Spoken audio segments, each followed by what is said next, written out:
We do have a special guest on the line. It is Ben, otherwise known as WFX. How goes it, bro? Good, bro. How you doing? Not too bad. How's your day started? With us? It started now. Great to have you on the phone. So we're going to ask you some questions ahead of your gigs that are coming up in Auckland. You're playing down at Splore and Christchurch at Double Happy, I think it is, correct? That's the one, yeah. Okay, so, you're from St Kilda.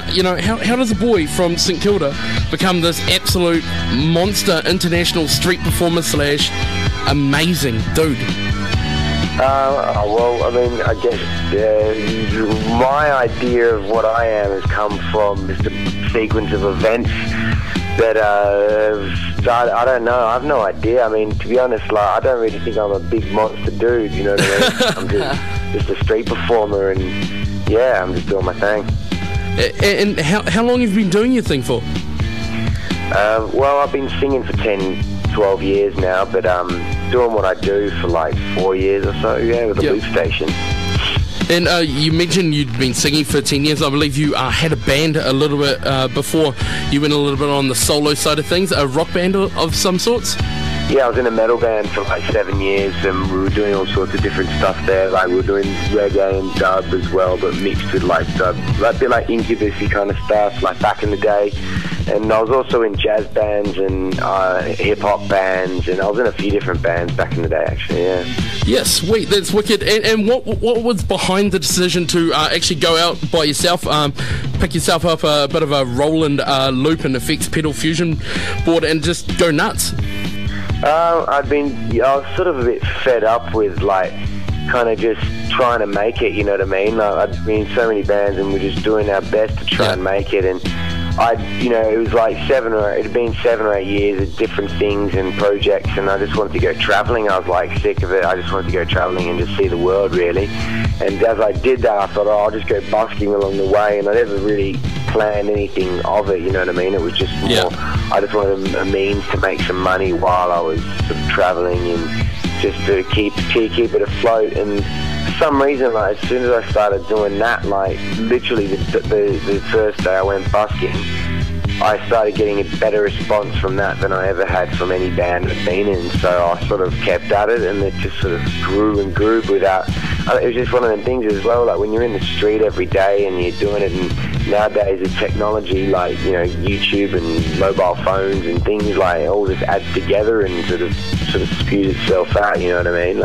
Wicked, yeah, awesome. You mentioned travelling. You've probably played in some pretty weird places, from your street corner to Slovenia. Where's been your favourite? I don't really have a favourite, you know what I mean? Every place I've been is so different. Eastern Europe is such a crazy place. With gorgeous women, may I add. That too. But in terms of the way they embrace art over there is very different as well, the east side is been so repressed for so long, and now the youth are super just on it, you know what I mean? They want to get what they want. They love everything they get their hands on, because unlike where we've been so exposed to so many different things and we're able to pick and choose, and they been censored quite a lot, and now the internet has opened them up to the world, and they're just such a vibrant sort of part of the world, you know what I mean? Yeah, that's awesome. You've travelled to New Zealand recently. You come down for the New Zealand Buskers Festival. You're going to be here for Splore, and you got a gig at Double Happy in Christchurch. What's been the initial response from the New Zealand listeners? Oh, it's been awesome, man. It feels like home, in a way. When I was I wasn't in Christchurch city centre mainly, because that's where there was a busking festival, and I was there for that. And the response there was really good, really warm welcome. People really liked it. Every day I had a crowd of people there supporting me. It was really good, I think next year I'm probably going to spend a bit more time in New Zealand for the summer, I'd say. So yeah, that's sort of how I'm vibing it anyway. Definitely. So if any promoters are out there listening, WFX, I'm sure you could flick them an email, because New Zealand would love to see a little bit more of you. But getting back to the music side of things, I listened when I first got that track Love Someone and Society Gates. I listened to your lyrics, and they're conscious and they're moving, much like a lot of the New Zealand musicians. Where do the thoughts and processes come from to get to these lyrics? Well, it's funny, like, a lot of them, those like Love Someone lyrics I wrote back when I was in a band, but I never really sung them in the band because I was a bit too, I just thought they'd laugh at me, and I just thought it was a bit too silly, you know what I mean? It was more like kind of these things I'd written and I'd sort of hoarded away, you know what I mean? A lot of them lyrics, and I was trying too hard to be commercial back in those days, you know what I mean? And I didn't think that Conscious was commercial, and so I just sort of had them in my book, and I'd been travelling and I wrote all those lyrics, and then when I started street performing, I just thought, well, screw it, I'll just start singing them, you know what I mean? And in the end, like, I don't know, like, I wasn't really expecting to get the response I did, because I wasn't sure whether people might think it was stupid, you know what I mean? So I just did it anyway, because I didn't think anyone was listening, and then now it seems that that's the one of the main things that people seem to, you know, really like. So yeah, it's kind of, that was a bit bizarre for me myself, actually. Wicked. But anyone who has seen your clips, they watch them, and there's a special lady there, Miss, your partner, Flower Fairy. You met in Manchester. How do you go about travelling together? You know, we've been talking about relationships on the show this morning, and it must be hard travelling with someone, being around them so much.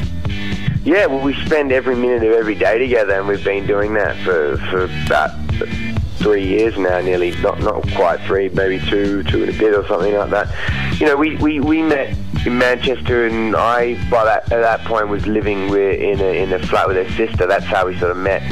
And then I wanted to keep going travelling, and there was about 4 months while I was travelling by myself, but we were still sort of seeing each other. And then, yeah, she moved. We live in a van in Europe, and we've been doing that for the last year and a half or so. So it's like, yeah, I mean, you know, we kind of just fit together, you know what I mean? Like, we have no problems, you know. She's really good at what she does. Like, you know, food is what her main passion, you know, and that. Got to have good tucker. Got to have good food. You know, my passion is the music, and she just somehow, like, she's a natural. She was never a singer or anything like that, and before she met me, like, I just sort of handed her the mic one day and just said, yeah, do a rap on the street, and put her on the spot, and she did it, and I was blown away. Like, she really held her ground, and I don't know, we've just got a connection, you know what I mean? It's one of them things that sort of works, so. Oh, I like that. That was a nice answer. There's plenty of smiles in the studio right now. Everyone's like, oh, sounds like Hugh Grant almost. Dude, don't say that, but anyway. We're not allowed to show that. But do you think you've cracked it? You know, you've got commercials, you've got some success through YouTube and people buying your stuff, yet you still have the freedom to be able to camp in a van, you know? How sweet is that, bro? Oh, it's awesome, man. Like, I wouldn't change it any other way. Like, that's the thing. Like, people ask me why I don't sign to any labels, and number one reason is, well, first, I haven't really ever been approached by any labels, and second of all, I probably would say no now because I'm happy with where I'm at, you know what I mean? Like, I'm making enough to sustain myself and do what I do. I live in a van. I've got, like, I have a solar panel on my van and free energy. Like, I'm pretty, you know, I've got it all sorted out over there. Over the last few years, I've sort of made enough mistakes to sort of get to where I like where I am, you know what I mean, to where I want to be. And yeah, like, I mean, so long as people keep sort of buying my albums in the street or on the internet, and I keep getting shows and stuff, like, I'm more than happy to be where I am. I don't need a Rolls Royce or a mansion, you know what I mean? That's just not where my frame of mind is. I like recording music and producing music, and then going out and having fun as well, you know. I'm not really, I'm quite happy where I am, and if a door disappears, I'd still be happy, you know what I mean? It doesn't really matter. Sounds like you got a pretty nice and rural setup, one would say. But you mentioned the production side of things. Have you had the chance to check out any of the New Zealand stuff while you've been here or on your travels? Any New Zealanders that you've met and thought, shit, that dude's music's tight? Yeah, loads actually. I mean, I got handed loads of CDs like that these people in Christchurch handed me. I got given like 4 or 5 different CDs of just like, yeah, just a bunch of tunes all mixed together. A couple of artists. I mean, I was listening to Salmonella Dub back in the day. You know what I mean? Yeah. before I ever went travelling, like even when I was like, yeah, probably when Inside the Dub Plates came out, I had that album pretty much straight away because I heard it on a radio show once, and yeah, so that was a big influence for me actually back in the day. And since then, I've been getting into Optimus Grime lately as well. That's pretty awesome. Cool. Chunky dubstep, chunky stuff, man. Nice. There's some loads of dubstep. In fact, I can't remember loads of names because I don't even know the names. Because I mean, there's some really fat tunes that I've got on these CDs I've been listening to. I really like, you know, Fat Freddy's as well, and yeah, there's loads of stuff I've been getting into. Sweet. So you're coming over for Splore. Is there any chance you're going to be hitting the street in Auckland for maybe a little surprise show? Because I tell you what, the studio today is packed ram full of fans that just want to see you busk.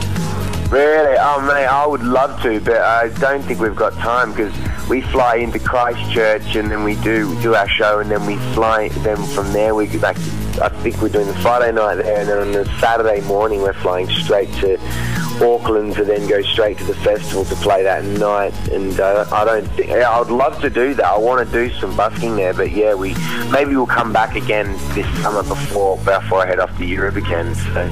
You're always welcome in the Toe Show studio. You're always welcome in the Toe Show studio because I tell you what, big fans up here.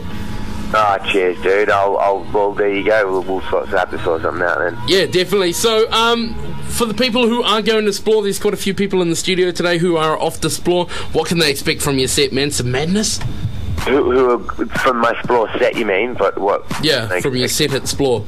Yeah, I don't know. I don't ever plan anything, like, literally, until I go on stage. I don't really consciously think about what I'm about to do, you know what I mean? And I just sort of read the vibe and do and just sort of go from there. They'll obviously play some of the tunes that people know from YouTube if people are expecting them, but if nobody knows who I am, then that gives me free license to just sort of jam with myself. That's the cool thing about, like, what I can do is, like, because I've got no other musicians to have to compromise or to work anything out with, I just can go out there and do whatever I like. So, I mean, you know, I don't know what to expect from the show. I'll tell you what, the crowd's going to be definitely up for it if they're anything like these people in the studio. Yeah. We're having to restrain them. I know. You're pretty much, they've got their hands by their sides and they're like, I can't wait. No, it's Dummy Figs! Oh! Yeah. It's pretty much that big. Yeah, it's huge.